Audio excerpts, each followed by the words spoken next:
You are watching the Ballot on New Central Television. I am Lekan Onabanjo, and yes, we have been tracking the off-cycle elections in Bayelsa, Imo, and Kogi states since yesterday, and bringing you up to speed with all the processes up to from the point of accreditation to the voting process, the counting and the sorting and the collation. And as we know it, Imo State has been done and dusted, with the APC winning the governorship election in the state. And of course, the representative of the party, that is Hope Uzodinma, has been declared winner by the electoral umpire in the state, with the APC winning about 540,308 votes compared to PDP that has 71,503, and the Labour Party with 64,081. So we are waiting for the final collation and the announcement of results in Kogi State as we speak. And of course, what obtains in Bayelsa. We have been tracking the developments in Bayelsa State, and during the course of the news, we're able to show you live visuals of some Bayelsans who have gathered around the collation center in the state, waiting for the final announcement and even jubilating while we wait, or while they also await the announcement of who will take the gauntlet and be in charge of governorship in Bayelsa State. And of course, in Kogi State, there's also the issue of out of the polling units, only one has had results, of course, voting being concluded and results being transferred to the central repertoire in Kogi State. And in the other states, that's about 8 of them or thereabouts, we are yet to have elections in those areas. So we will continue to look at those areas and bring you up to speed as regards why we did not have electoral process happen in those areas. And of course, INEC has come out to say that, of course, that was yesterday. They tweeted on the platform X saying that they are investigating the situation, including the issue of pre-filled result sheets. And they said they are looking at these situations and they will give a final verdict on what will be done. It's almost 24 hours has almost elapsed, and we are awaiting what INEC will be saying as regards the issues in Kogi State, and of course the issues of pre-filled voting sheets. Now, I have my colleague, and of course, who is the head of news, New Central Television, and he will be shedding more light on this. That is Uzonna Ononye, and he will be talking to us more. We also have Lynn Agbancha, who is the Senior Communication Officer at TAF Africa, and we're hoping to have Femi Adebayo, who is the Senior Program Manager, Kinpat Development Initiative, also talk to us as regards what has been happening in these 3 states, looking at the off-cycle elections. So, but let me just quickly start with Uzonna. To be very clear about the electoral process, most especially in Kogi State, where voting did not happen in some states. And of course, we had, let me even start with the pre-filling of voter result sheets. What implication do you think that might have on the electoral process? It's an off-cycle. Everybody was hoping that we would have elections uninhibited in Kogi States. And looking at the ethnic groups, or the representative of the ethnic groups and the parties involved, there were so much expectations as regards elections happening in polling stations in those areas, but then we still had situations whereby result sheets were filled even before elections were conducted in those areas. What implication do you think that might have on the overall electoral process and the ability of INEC to carry out its mandates? First, let me start by not correcting you, but pointing out the fact that what happened in Kogi, it wasn't that election didn't hold in states. I know that you've dealt with so many states, so states, local government would get mixed up somewhere. But what actually happened yesterday was that INEC suspended the election in 9 wards in the state due to complaints and petitions and issues that were reported. And one of them is the one you've highlighted, the pre-filled result sheet that was caught in, some electoral officers were caught with them, and it went online immediately. But why is this really an issue now? It is an issue now because this is a time when information spreads like never a time in history that information spread like it does now.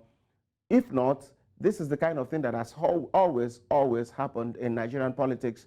Sometime in the past, I remember in 2003 election, when the former governor of Anambra State, Dr. Chris Ngige, was under fire when he had parted ways with his political godfathers, as they were referred to then, the Oba brothers.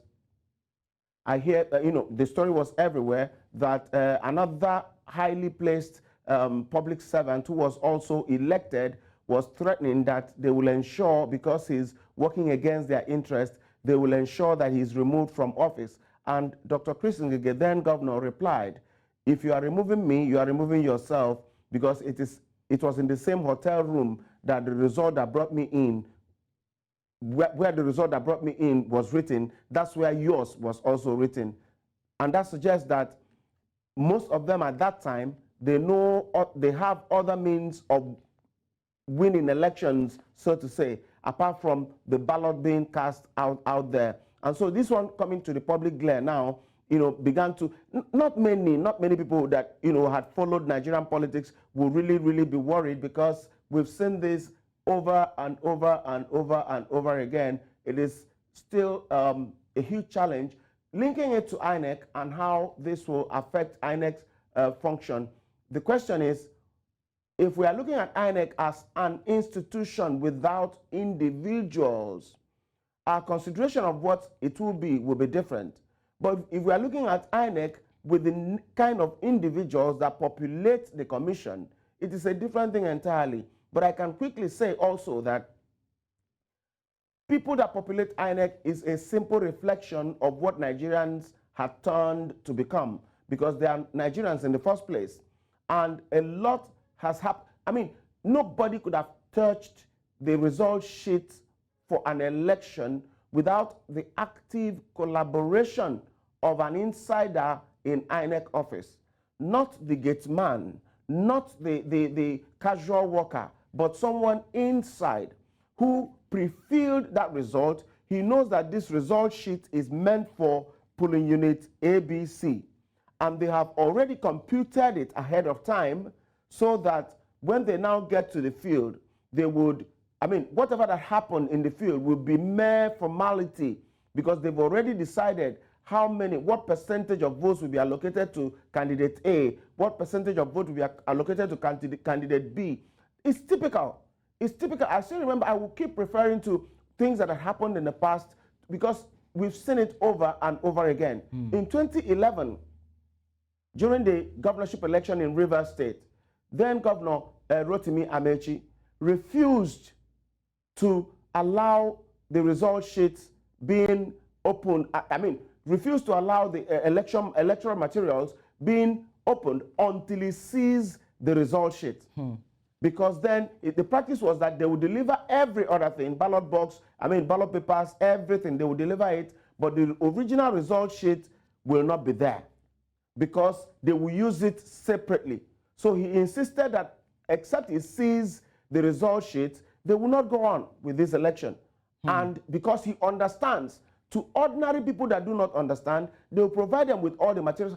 I'm trying to trace it to active connivance of individuals within INEC. So when we talk about challenges INEC, how this will affect INEC, I would like to separate it from between the institution and those individuals that populate the institution, because it's quite disheartening to understand or to think of how an exam was set, and the result of that exam has already been prepared ahead of time, even before a pen is lifted and dropped on a sheet of paper for that examination. So it's a huge challenge facing us, and we will keep talking about it. It's a huge challenge, I must say, Amazon, and the need for us to deal with it decisively, because we can't have credible elections if we have political figures tampering with the electoral process and trying to, in one way or the other, influence the results in their favor. But at this point, let me quickly bring in Onabanjo,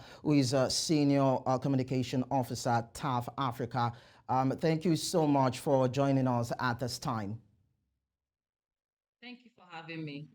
And let me also bring Femi Adebayo, a senior program manager, Kimpact Development Initiative, on board. Femi, it's nice to also have you join us. Thank you for having me. So we have been taking a look at the issue of the off-cycle elections in Imo, Kogi, and Bayelsa states. And at this point, we've been talking about the influence of political figures, or if you can say or call it, external figures who are a part of the electoral process, but then are trying as much as possible to undermine the system in their favor. We talked about the issue of the pre-filling of voting sheets, and that might have a serious implication on the credibility of INEC to give a final result and declare a winner in some certain areas when we have issues like this. So let me start with Femi. What's your overall take as regards how the electoral process has played out in these three states? So looking at the issues of possible subversion of electoral process, those who are trying to intimidate, those who are trying to use money to induce voters, vote buying, and those in connivance of certain in-house elements to pre-fill and have results being declared in favor of a particular candidate. Femi, okay, let me start with Lane. Let me start with Lane before we go to Femi. So Lane, what do you think of that? How the electoral umpire has performed in terms of giving credible electoral process to Nigerians in these off-cycle elections? Lane.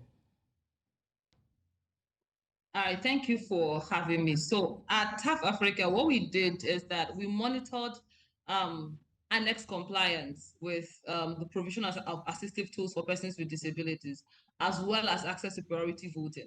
But then beyond that, our observers reported beyond that, because we deployed 30 observers to polling units to register highest number of registered persons with disabilities. And we got reports like pre-filled result sheets even before the election started. So before the voting started, we got reports like that. And I must say that it undermines our process, the integrity of the process, because getting things like that is enough to bring about voter apathy amongst the electorates. Because when you tell people to come out and vote, come out and exercise their civic rights, and at the same time, they come in to see that, they come to the polling units to discover that this thing has been manipulated, and some other persons that are faceless have actually voted before them. It undermines our process. It undermines our democracy. It undermines what INEC should stand for. Okay, let me quickly go to Femi. Femi Adebayo.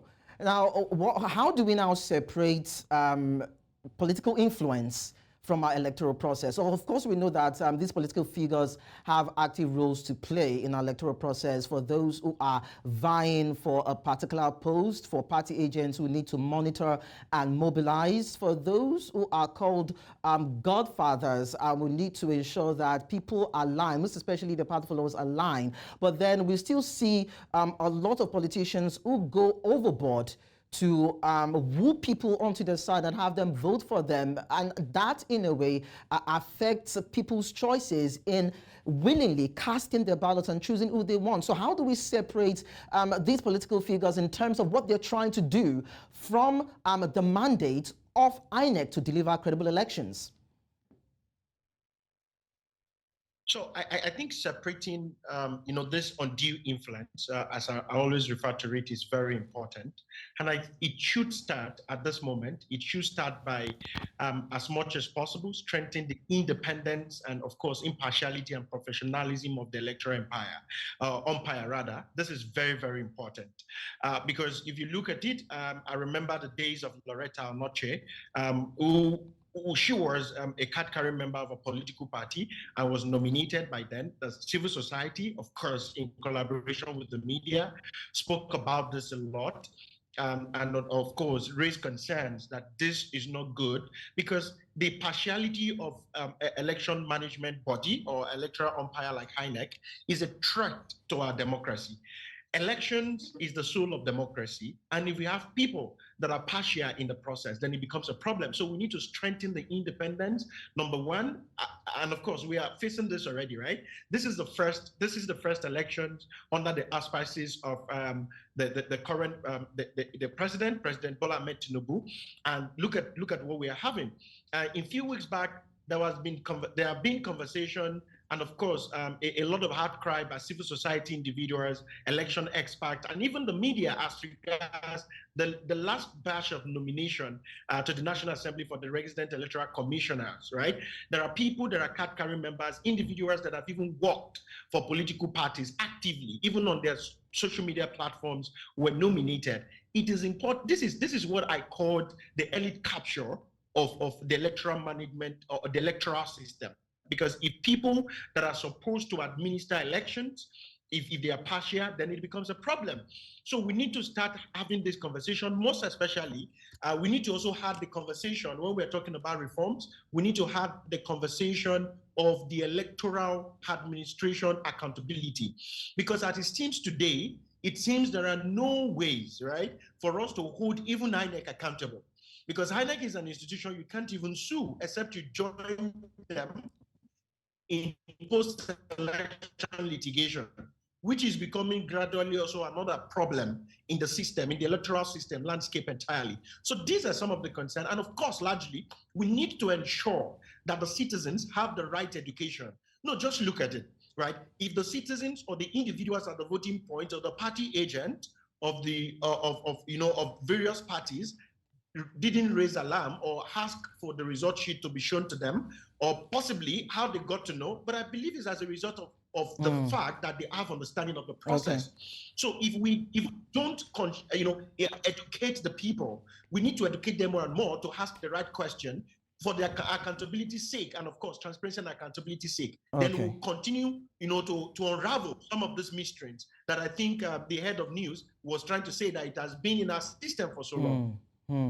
Let me quickly go back to Lean, because a few minutes ago we saw some youths who actually converged on the collation center in Bayelsa State, where they are anticipating the announcement of the results there. Now, we know that in Nigeria we have about 40% of the youths making the population of the country, and now we are beginning to see some sort of participation of the youth in the electoral process, though there are still some issues that may be discouraging to them. Most especially starting from February down to these Osaka elections, how would you describe their participation, their willingness, and how do you think the mien is in terms of how INEC has played its role, the judiciary has played its role, the political parties and the candidates involved have played their role to ensure that our electoral process is robust and is transparent? Thank you for that question. So, like before the presidential election, like never before, Nigerian youths were willing to come out and exercise their right. So it has never happened that there was this movement. Persons were willing to vote because at that point, civil societies have engaged, INEC has engaged with people, and now they understand that their votes will count. So they came out during the elections, during the general elections, and they exercised their right to vote. So we saw the turnout of the election. We saw what happened during the presidential election.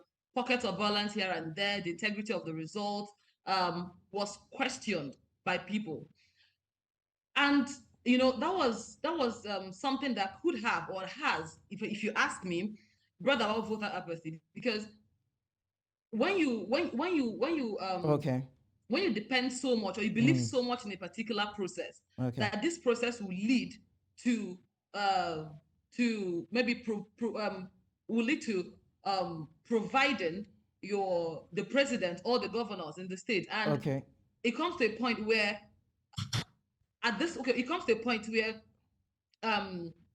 the integrity is questioned. True. It's enough to breed voter apathy. Coming down to the governorship election in Bayelsa State, I think people came out to vote because I think civil society did a little bit of rebuilding of confidence of the electorate to come out and actually vote. But what is happening? I don't know what to say at this point. Well, Lynn, At the end of the day, yeah, Lynn, I understand how concerned you are about the situation in Nigeria as regards election periods. But then this is what we are going to do. I'd like you to hold your thoughts. Lynn Abrancha, Senior Communication Officer, and of course, Femi Adebayo, Senior Program Manager, Impact Development Initiative, because we are being intimated that collation is ongoing in Kogi now, and there's a possibility that we might have a wrap on it. So we are going to bring you back on the news right here on News Central Television so that we can have your final thoughts as regards the off-cycle elections in Nigeria. So I want to say a very big thank you to the both of you, and also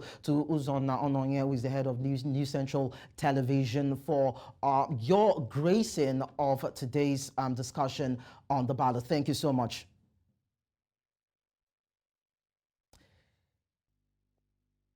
You're watching the Ballot Nigeria, even as we have been bringing you updates as regards the off-cycle elections in 3 states, Bayelsa, Imo, and Kogi State. You just watched what happened in Kogi State, where collation is said to be ongoing, and there's been a lot of back and forth as regards what the INEC's position is in terms of some wards and polling units where there were issues of result sheets being filled before election commenced in those areas. And we also saw party representatives who were hoping to get credible information from the returning officer in the state as regards the petition that they filed or that they tendered to INEC to help understand what will be done in the next few days or next few weeks. And of course, the electoral umpire in the state has been able to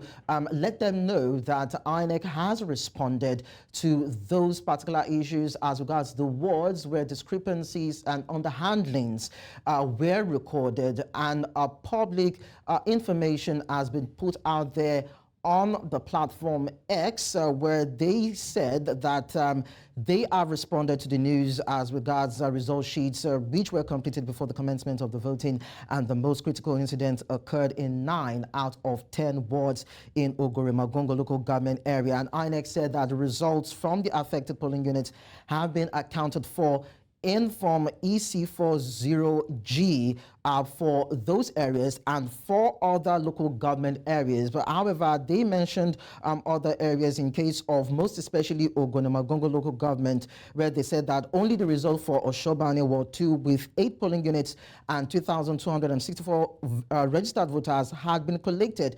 And they said that election in the other 9 wards remain suspended. And now, while they are waiting for further directives and for one particular polling unit to turn in its results, they said that the possibility of election holding in the state on the 18th of November is something that might just happen. And just to roll it out as they said it, let me just read it to you.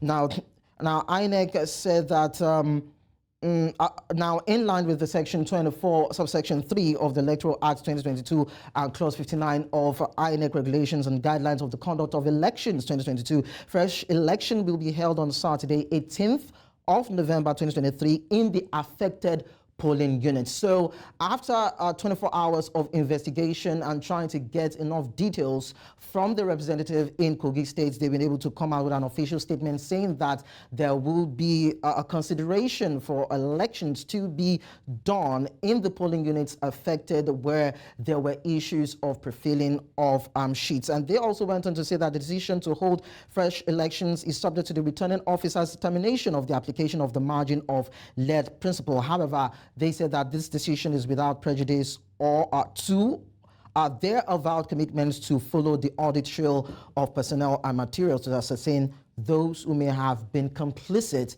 in trying to undermine the electoral process in the states, which might also mean that the possibility of prosecuting electoral officials in the states might just happen even as they try to conclude with the investigation and, of course, the announcement of results in Kogi State. I still have the head of News Central Television with me, Uzona Ononye, and I'd like to also get his reaction from him as regards the response of INEC, of course, in terms of the petition that was raised as regards these pre-filling of result sheets, and they coming out to say that there will be definitely on the 18th of November elections coming up in those affected polling units. First of all, it's okay to commend INEC for the quick response yesterday. Quick in the sense that sometime in the past they could have pretended that they didn't see anything, and by the time you write your petition and they acknowledge that they've received the petition, elections have been concluded and results declared. And once the results are declared, you just, the options you have is to go to the tribunal.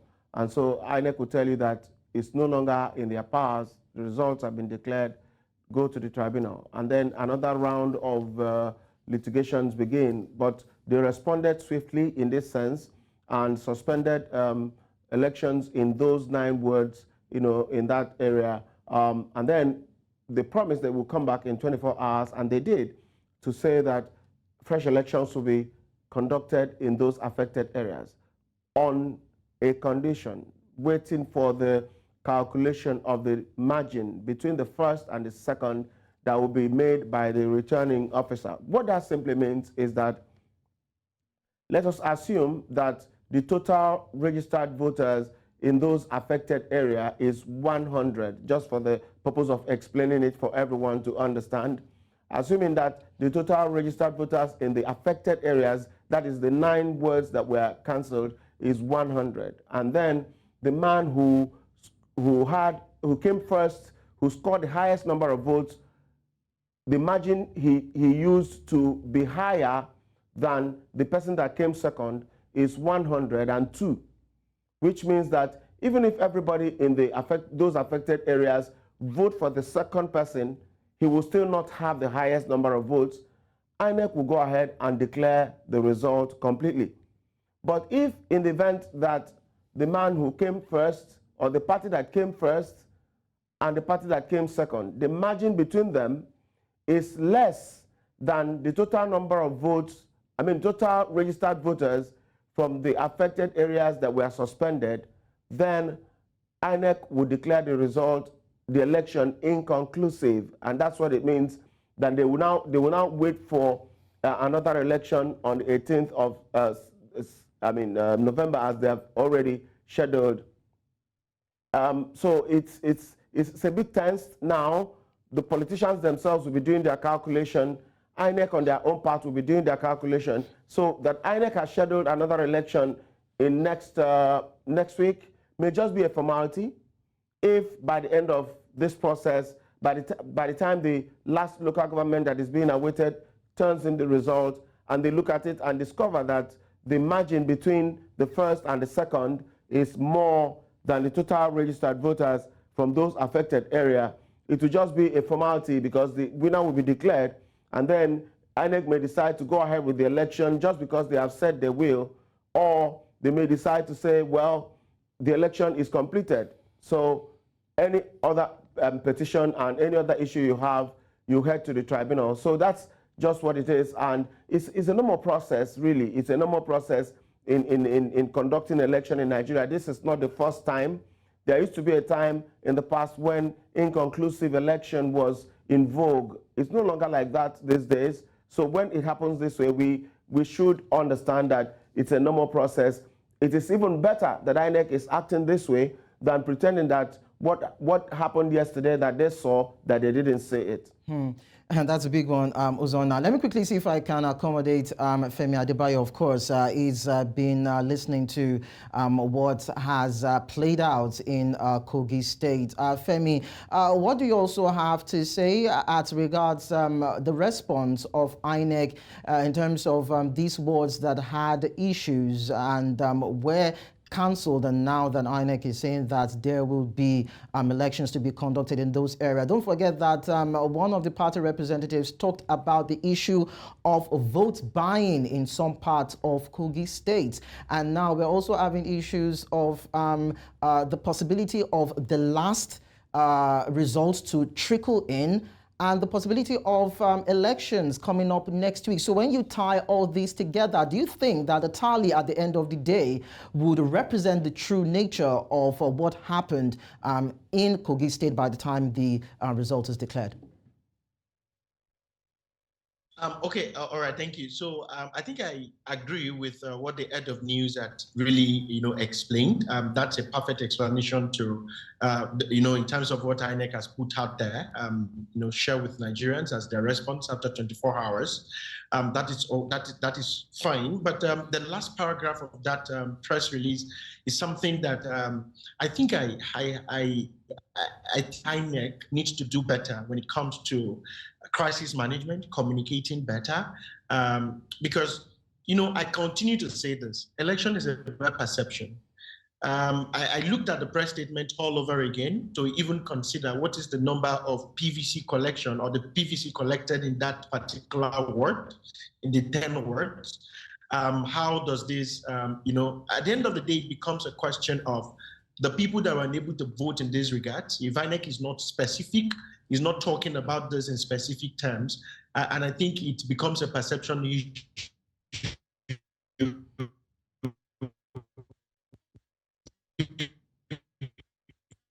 Hello, Femi.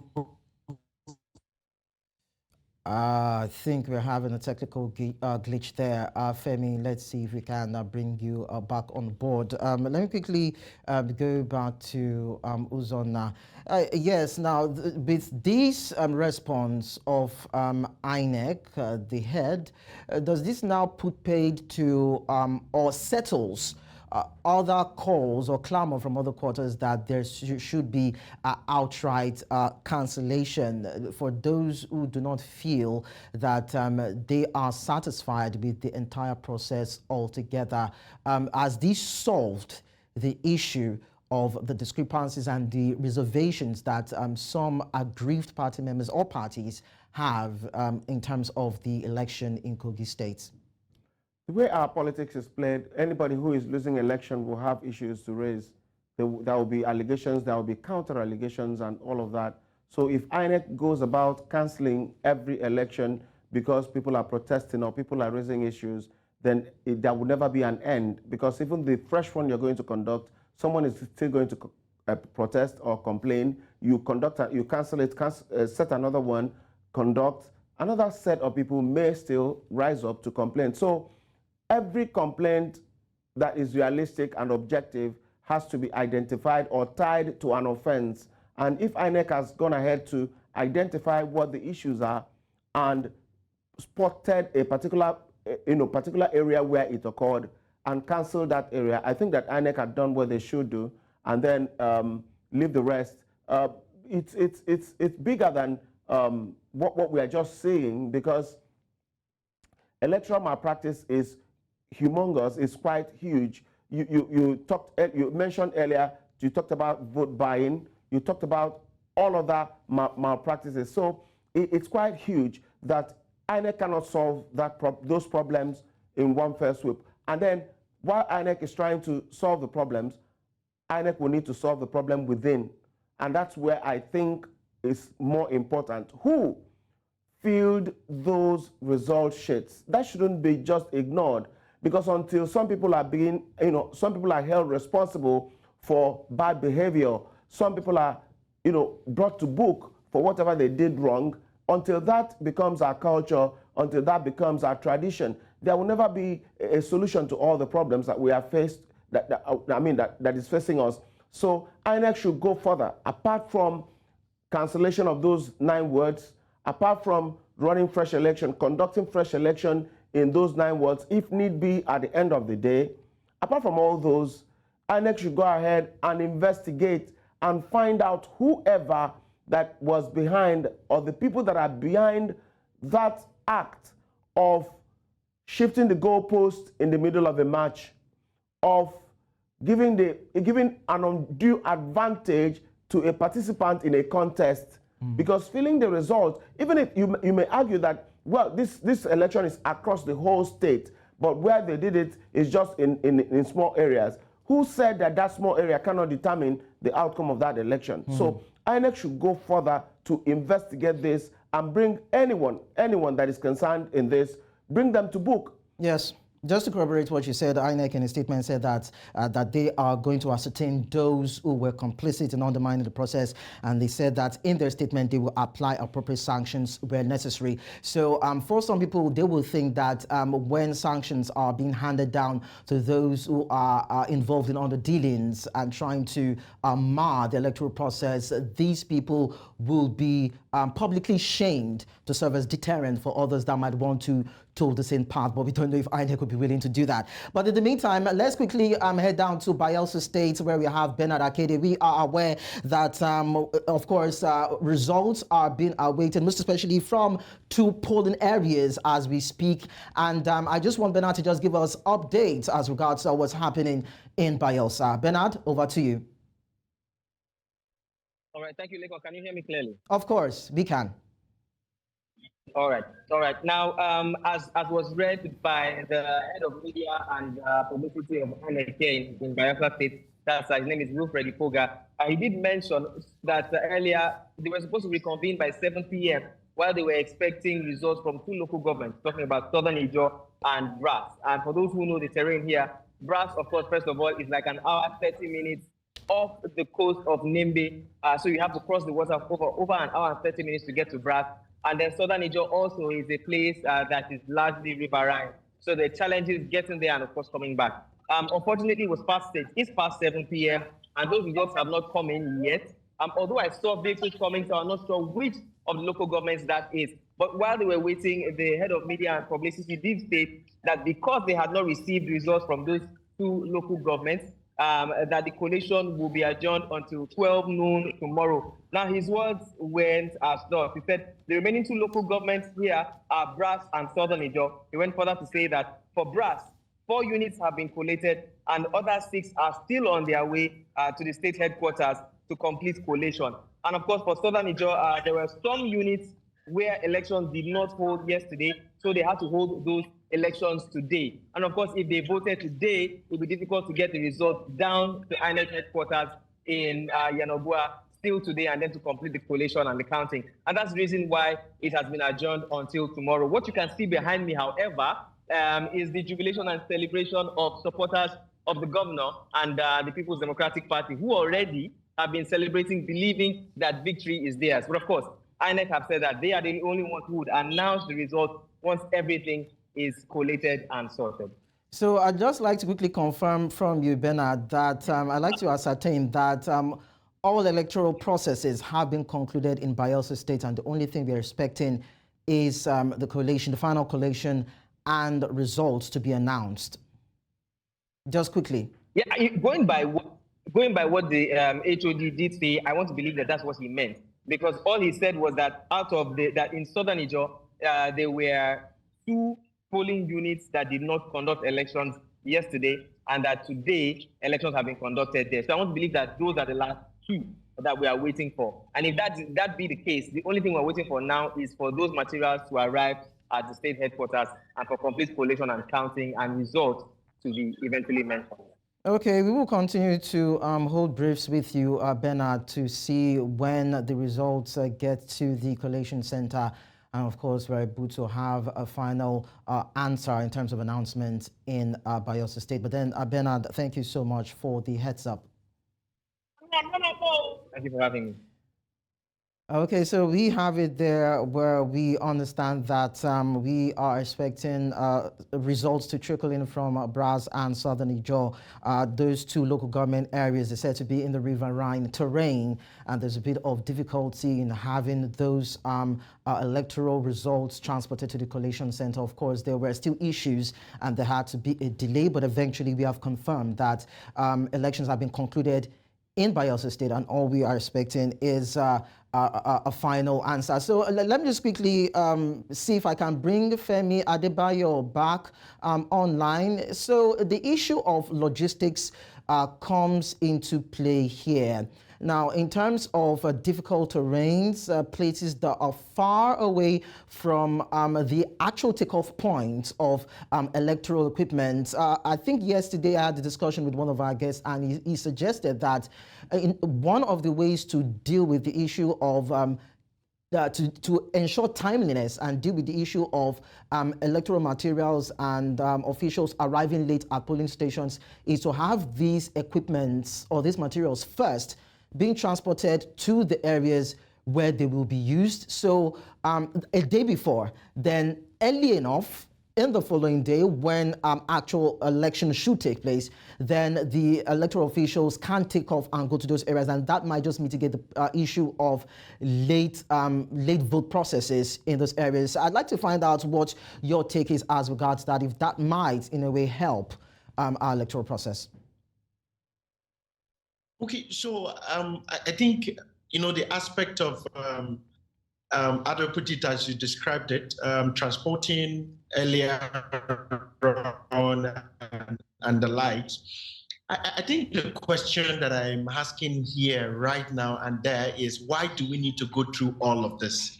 Why do we need to go through all of this stress, right? Elections have been concluded. This is like over 24 hours. I'm not sure if any local government in Bayelsa had elections today. And we're still talking about transportation. I understand difficult terrain in Bayelsa, but this is what happens when we are not straightforward with one another. And a lot of things, manipulation, interpretation of the legal framework in a way that does not suggest much of, transparency and accountability. A result in this polling unit, have they been scanned to the high ref?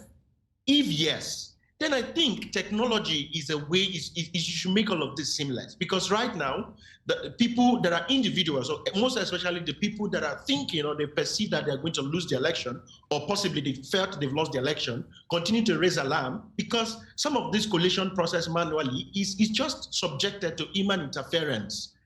And the more we delay in all of this, the more all of those tensions become heightened, right? Why do we need to go through all of this trauma? Why do we need to go all of this psychological stress? If result in all of this unit in Southern Niger, if in Brass, if they've been moved to the IRF, what then? Do we have billions of, huge amount of taxpayers' money allocated to bring up IRF to be used in the electoral process? And eventually, they are not being utilized in a time like this, in a situation like this. Then it, emotional stress on individuals. Having to talk about all of this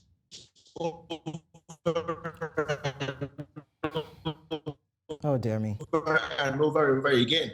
But of course, if you look at it extensively on this, can you hear me? Of course, please. Can you still hear me? Yes. Okay, all right, thank you. Because even when you talk about the legality of this process, you go back to the pronouncement of the Presidential Petition Court. You go back to the pronouncement of what do you call it now? The Supreme Court as regards the position of the law on IREF using beavers to transmit or transfer result as it is being put. These are some of the things. Why do we have all of this infrastructure, technological infrastructure? Why can't we exploit it in a time like this? That is number one.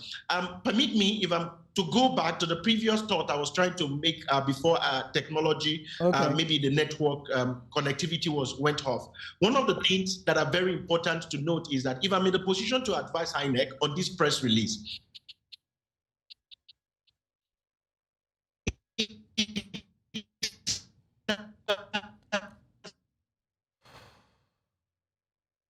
Okay, Femi Adebayo, I guess the network connectivity again does not want you to conclude on that summation, but I'm sure we are going to have you talk about it. Uzon, it's quite interesting when we talk about the use of technology in this technological age to advance electoral cycles or electoral periods in Nigeria. 305 billion naira was budgeted for the February 2023 elections, and we had INEC come out to say that the beavers and IREV will be strictly used for the process, the accreditation and the uploading of results. But then looking at then and now, where IREV, that machine was also used, would you say that Nigeria's technological prowess has helped? Would you say it has come of age? Would you say that we should continue to prod that process and it has helped, of course, Nigeria's electoral cycle to be better than what it used to be? One of the first things that Femi said in this his last intervention is that we are not sincere with ourselves, and I think that that is where the real issue lies. The National Assembly gave INEC the leeway to adopt technology for election, but didn't bother to ensure that the Electoral Act and the law is amended completely to ensure that transmission of that election result should be done electronically. So what is the purpose of IREV and BVAS if at the end of the day, whatever they produce cannot be admitted, cannot be admissible in court, apart from saying that 100 people accredited here, 200 people accredited there? Is that the purpose why the technology was brought in? Yes, you may have checked overvoting, yes, to ensure that only the number of people that that were accredited for election vote, the number, but not necessarily the votes, because the vote is still done and sorted and transmitted and calculated manually. Until we get sincere with ourselves on these issues, we will continue to go around in circles. Why wouldn't Nigerians in diaspora be voting, participate in voting? But we will be quick to receive their money in remittances. But when it comes to determining who will be the next leader, they will be shut out. Reason, because they cannot be influenced by 5 kg bag of rice and 1 liter of groundnut oil and a 4-yard piece of material, clothing. They cannot be influenced by all that. So they are shut out because politicians themselves know all of this. See, they have weaponized illiteracy, lack of knowledge, and poverty, because that is how they will continue to milk and exploit the people. We cannot go full blast with technology. With the current crop of National Assembly members we have, some of them didn't contest in the primary. They found their ways into the Senate. Some of them were not qualified to be in the Senate. That's the truth. Because if the law says you cannot be vying for 2 elections at the same time, and you were vying for one, by the time you lost out in that one, you switched to Senate. If the law says you cannot do that, it's simply you are not qualified to be there. But if there are the crop of people that make laws for Nigeria, we will continue to go round in circles. That's the sad reality of our time. And I won't bother myself cracking my head of how technology will improve our electoral process. It is given, it's a no-brainer that with technology, most of this problem will be solved. Why, just like Femi said, why should we wait endlessly for people to finish whatever they are doing and cross over the sea and bring their result sheets when that could be transmitted in question of seconds? But because we do not want to make real progress, we are satisfied with paying lip service to some of these things while those in certain positions continue to exploit the system. Oh, that's quite interesting, Uzon. Now, of course, we will continue to talk about this and address it and hope that something will be done to, of course, address it and deal with it. Femi Adebayo, I know you're back online. I'd like you to just quickly conclude on your earlier summation before I take you up on the issue of the amendment of the electoral process and, of course, the part that the judicial system should play in ensuring that there is credibility in our processes. Please conclude on your earlier summation.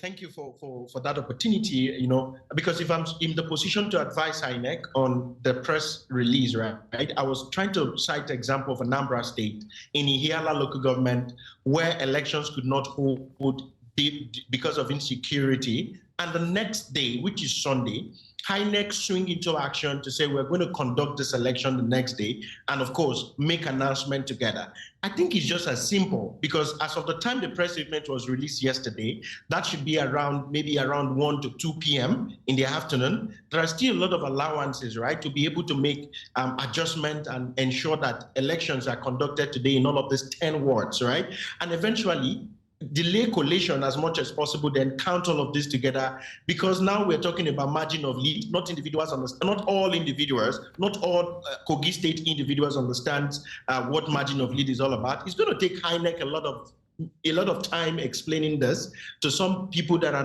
doesn't even have understanding of this. Do you know how many elections, off-cycle elections, before we got to 2023 general elections, that took INEC to be able to explain what inconclusive means in the electoral process?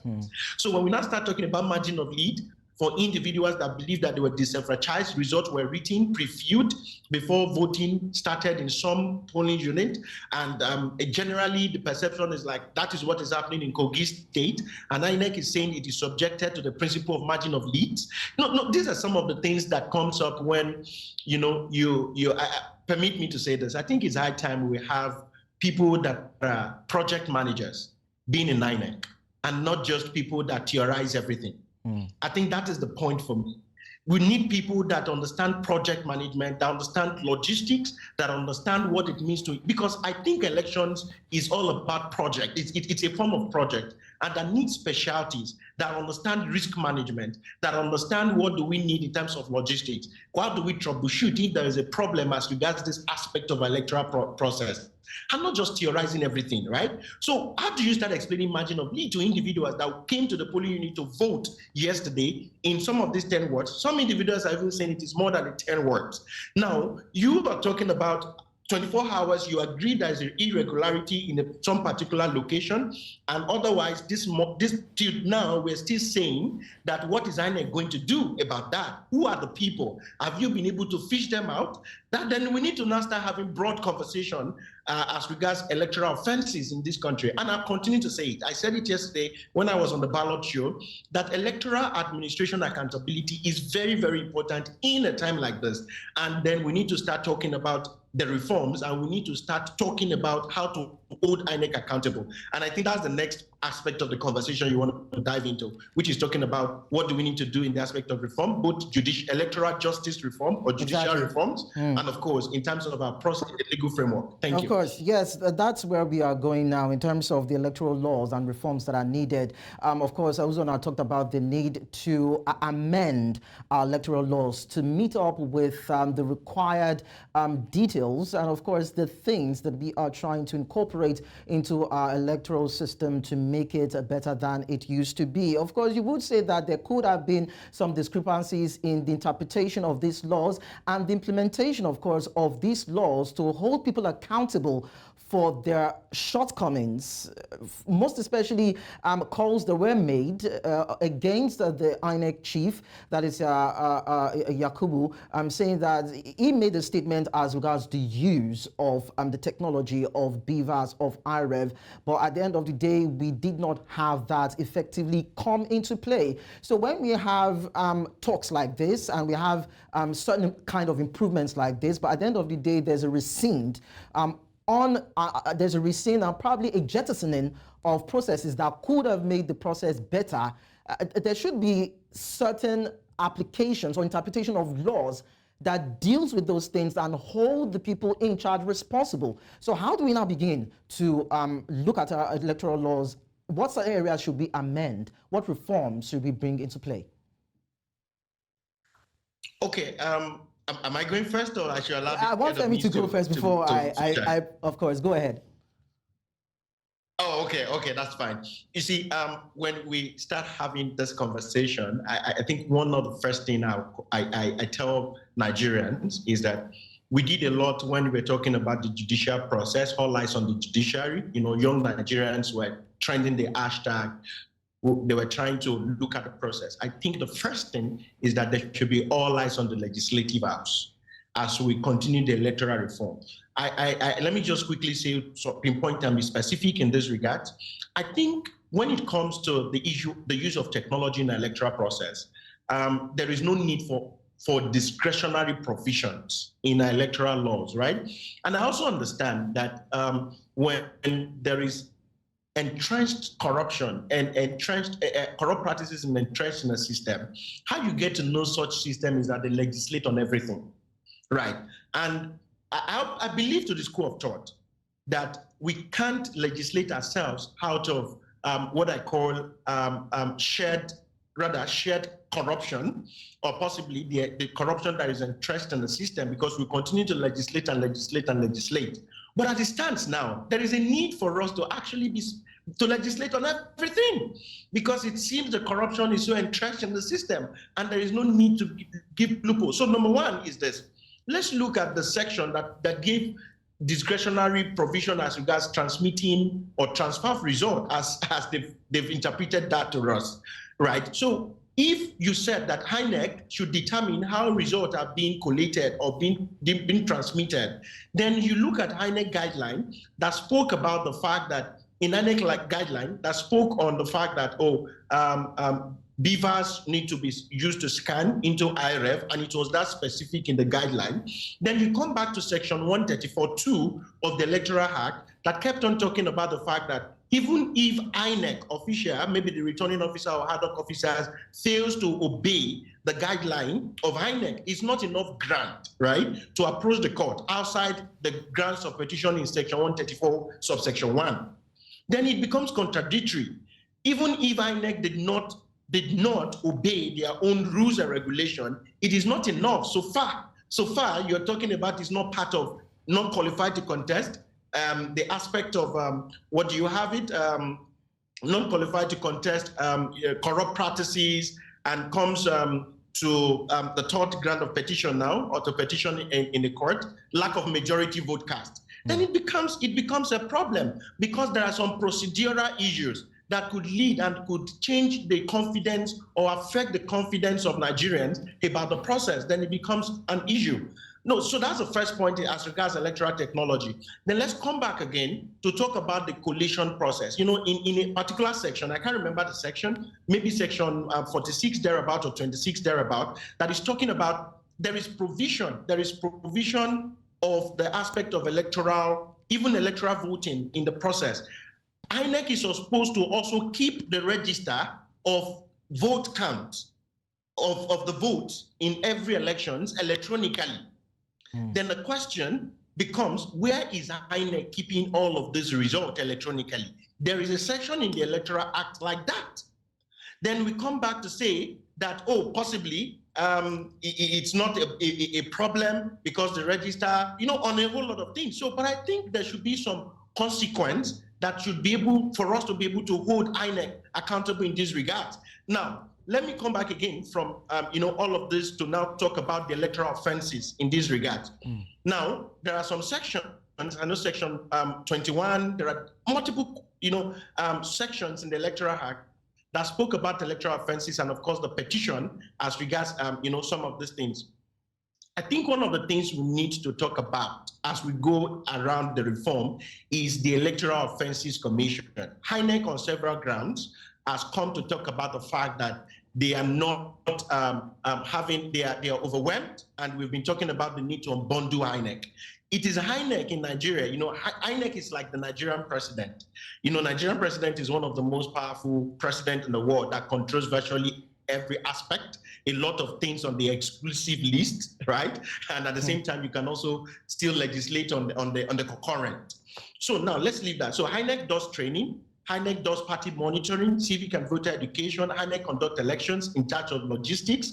INEC mentioned that in terms of legal aspect of joined in every pre-election litigation and post-election litigation. INEC does so many things, right? And at the end of the day, you look at what is even the prowess of these individuals handling this.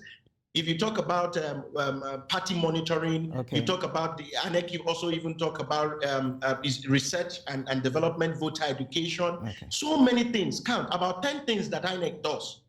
But if you go to some clients, specifically in the US, I know that the FEC, Federal Executive Commission, the basic thing that they do is campaign finance monitoring.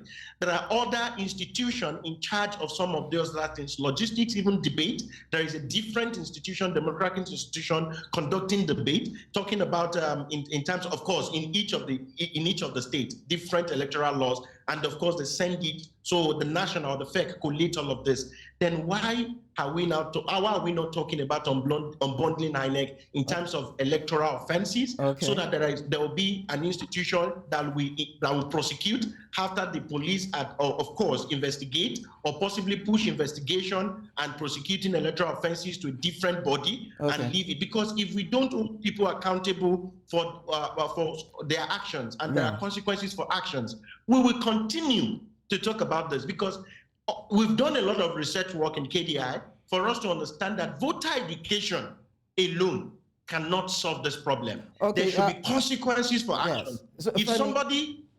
Femi, Femi, we will come to the issue of voter education if time permits, because I also have a concern in that regards. But then just quickly go to Uzona and also get his response, talking about the ambiguity of electoral laws and probably the cumbersomeness of the electoral umpire in administering, of course, its mandate as regards elections in Nigeria. What are your thoughts? What areas do you think that the electoral laws should be amended, should be dealt with to address the critical areas that try to undermine our election cycles and, of course, our election process?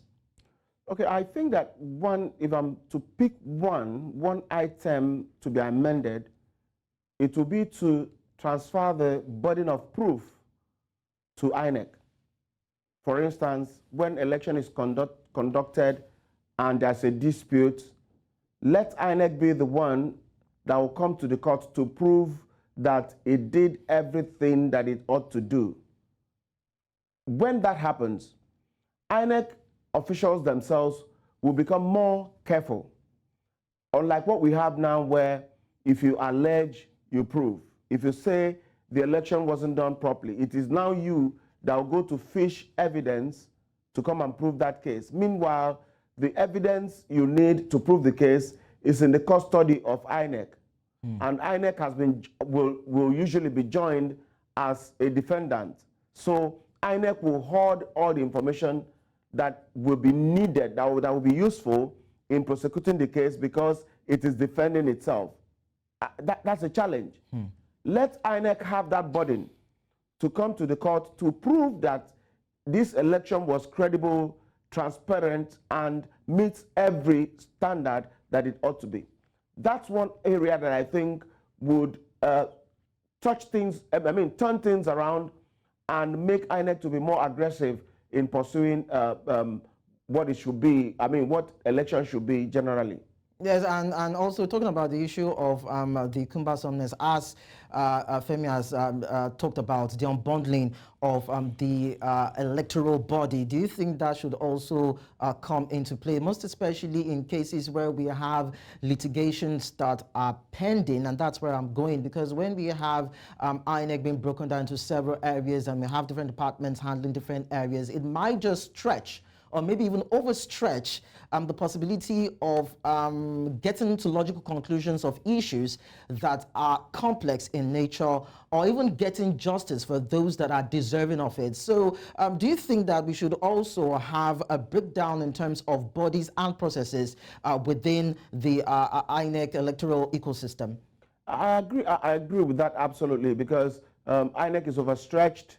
One man, the chairman of INEC, is the chief prosecutor, quote unquote. He's the one that ensures that political parties abide by the rules, in their processes. In internal democracy, is the same person that monitor election funding.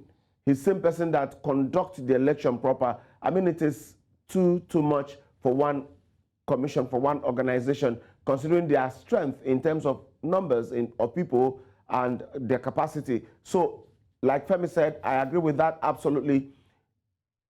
The possibility is what I'm worried about.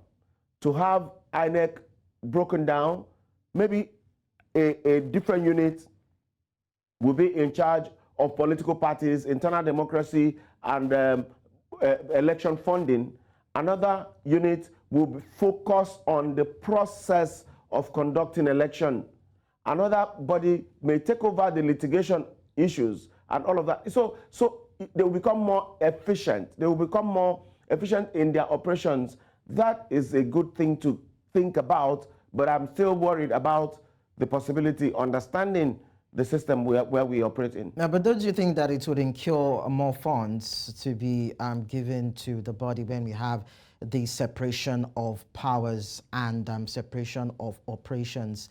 Because, of course, you remember that, like I said, 305 billion was allocated for elections, the general elections in February, and that had to do with the fact that the electoral umpire was incorporating fully the use of IREV and BVAS into use for elections in Nigeria. So if you now have these breakups, of course, some people might call it a proliferation of arms or bodies under the same roof, and probably might gulp more funds. I'm not sure if you are thinking in that like that might also occur. Uzona.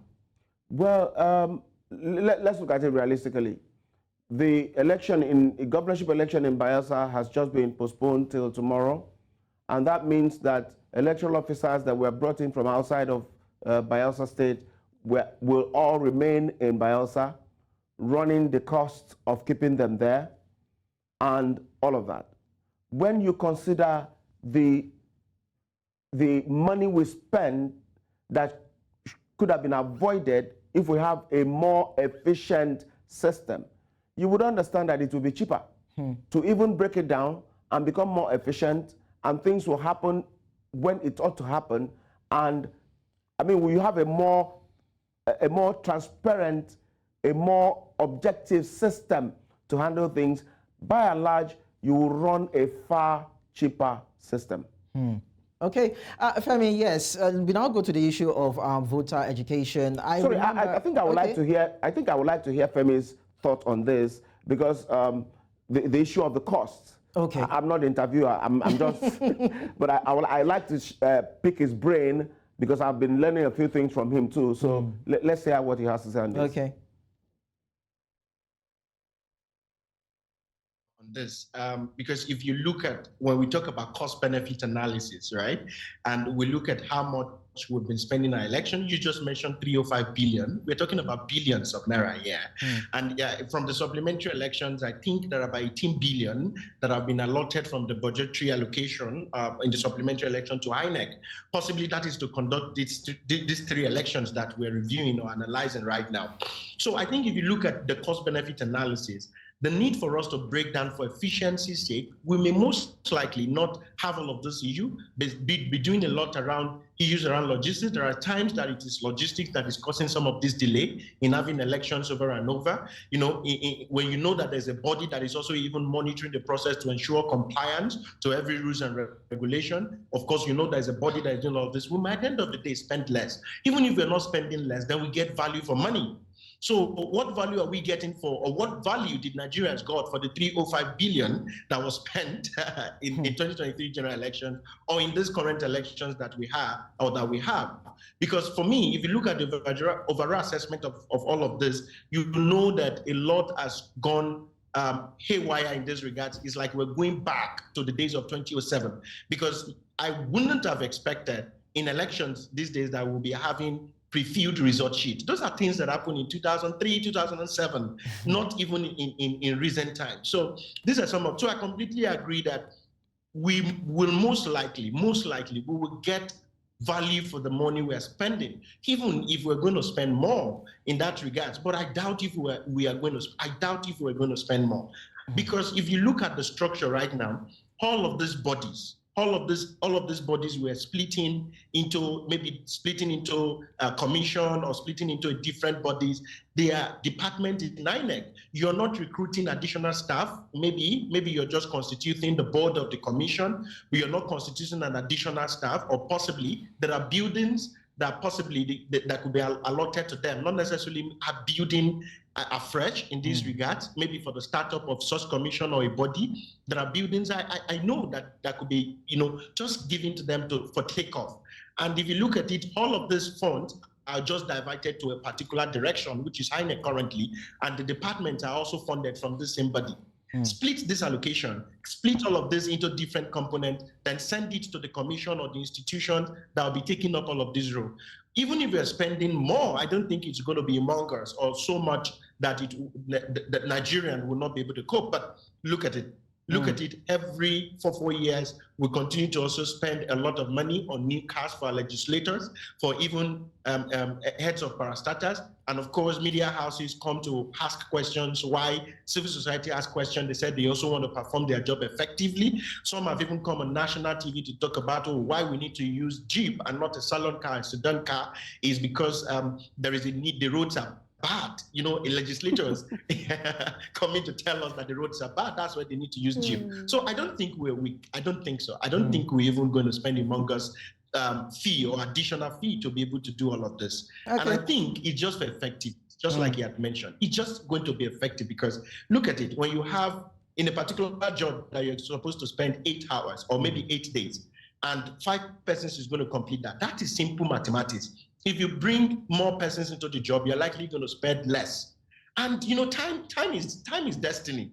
I think I will just rest in this area. Of course, I understand, Femi. Yes, I'm so itchy about the issue of voter education because you mentioned it a few minutes back, talking about how educated are Nigerians in terms of how electoral processes are conducted, the terminologies, and of course the various issues and aspects that go into a full election cycle. You talked about margin of lead, and I remember way back in time when we are approaching, when Nigeria approaches the election cycle, when it's about to begin, we have the National Rotation Agency, the Ministry of Information, both at the state and the federal level, and all of that related agencies churn out information as regards parties involved, those who will be headlining the various parties in different areas, how voters should file out to vote.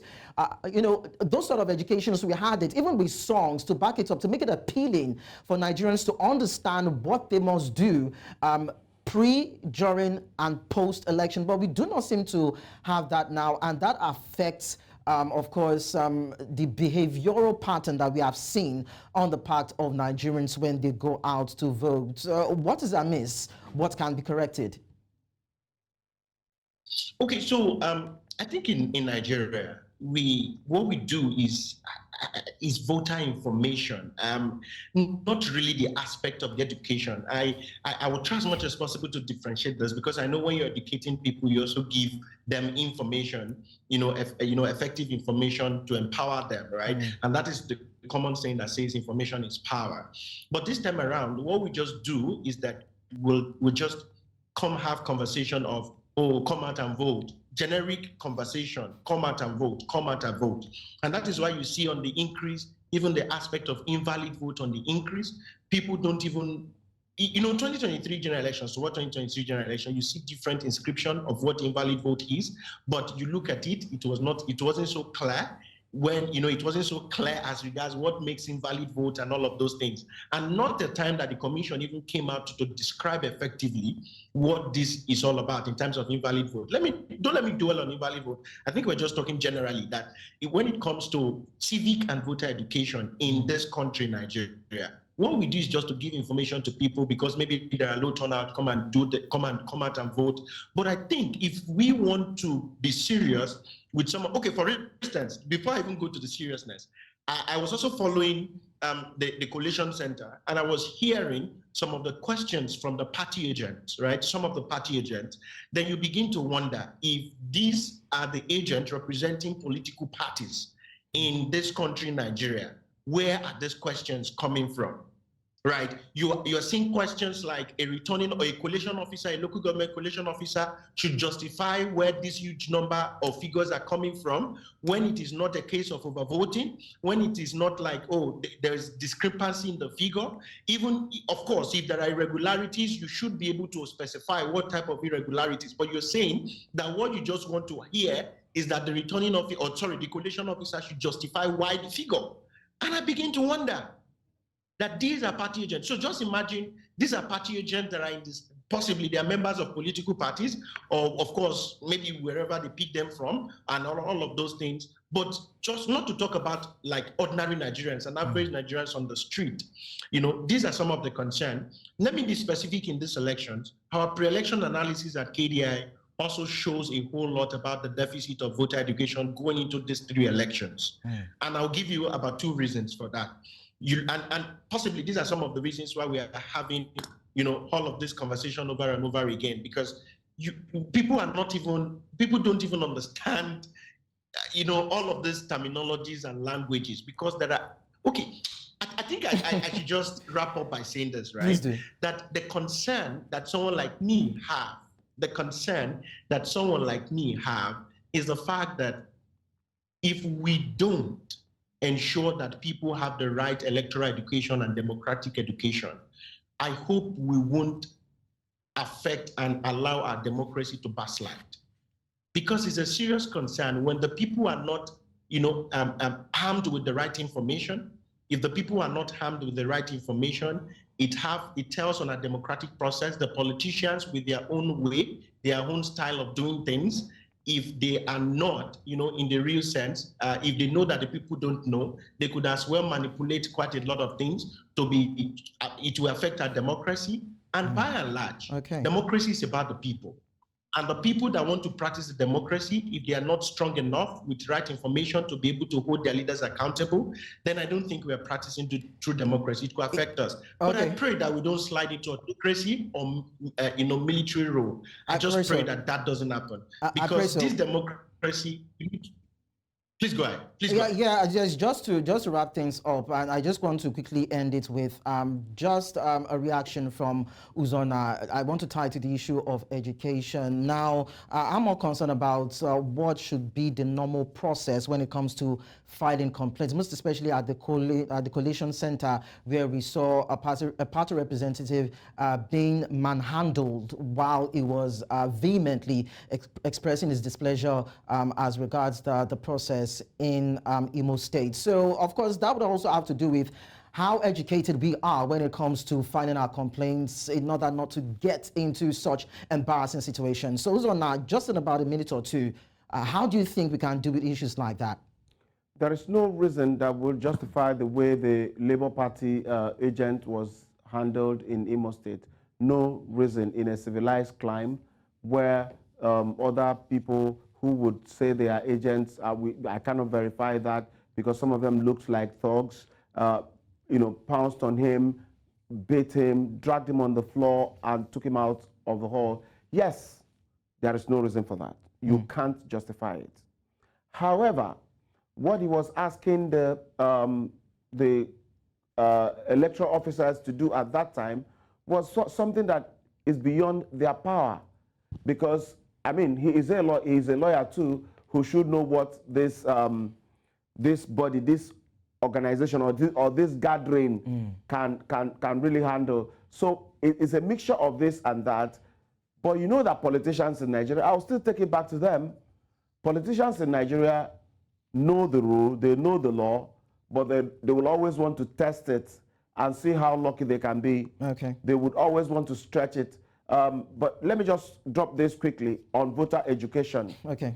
Like Femi said, we have issues with voter education. What we have more is voter information. This is where you thumbprint. Come out and vote and all of that. But why do we vote in the first instance? Okay. Until we address this, a lot of other issues will keep going round and round and round. And definitely we'll continue to talk about these issues. I must say a very big thank you to Uzana Anonye, our head of news department, News Central Television, and of course Femi Adebayo, who is the senior program manager at Impact Development Initiative. Thank you so much for your engagement on the ballot today.